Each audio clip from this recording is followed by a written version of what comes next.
Bonsoir, Mohamed. Bonsoir, Linda.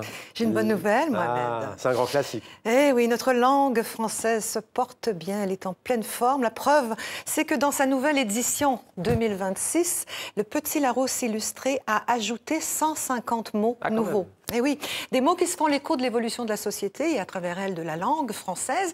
En attestent ces nouveaux entrants comme paralympien. Facile, un sportif participant aux Jeux paralympiques. Super centenaire, pour une personne âgée de plus de 110 ans, vous l'évoquiez tout à l'heure. Ou encore aplaventrisme, que je ne connaissais pas, et qu'on définit par une attitude de soumission devant quelqu'un, autrement dit se mettre à plat ventre, pour en tirer profit de cette personne ou pour éviter un conflit. Ce sens courant au Québec et en Algérie, m'a dit tout à l'heure Slimane Zeguidour, tend à se répandre dans la francophonie. Ce sont justement les mots provenant de l'espace francophone qui, moi, m'ont intéressé. Par exemple, le verbe astruquer, ou plutôt s'astruquer. Vous connaissez? Alors là, pas du tout. Je l'ai jamais entendu. Alors en Belgique, s'astruquer, et non pas s'astiquer, comme s'entête à m'écrire mon correcteur automatique, c'est avaler de travers, s'étouffer en mangeant. Mange pas si vite, tu vas t'astruquer. Alors pourquoi ce mot en particulier a-t-il été choisi pour entrer dans le célèbre dictionnaire? Eh bien, d'une part, parce qu'il est énormément utilisé. C'est l'un des critères, nous explique Karine Girac, qui est la directrice de la langue française aux éditions Larousse. L'autre critère, c'est que ce mot doit être utilisé par toutes les générations et par toutes les catégories socio-professionnelles. Est-ce que vous savez ce que c'est qu'un champignonneur, Mohamed?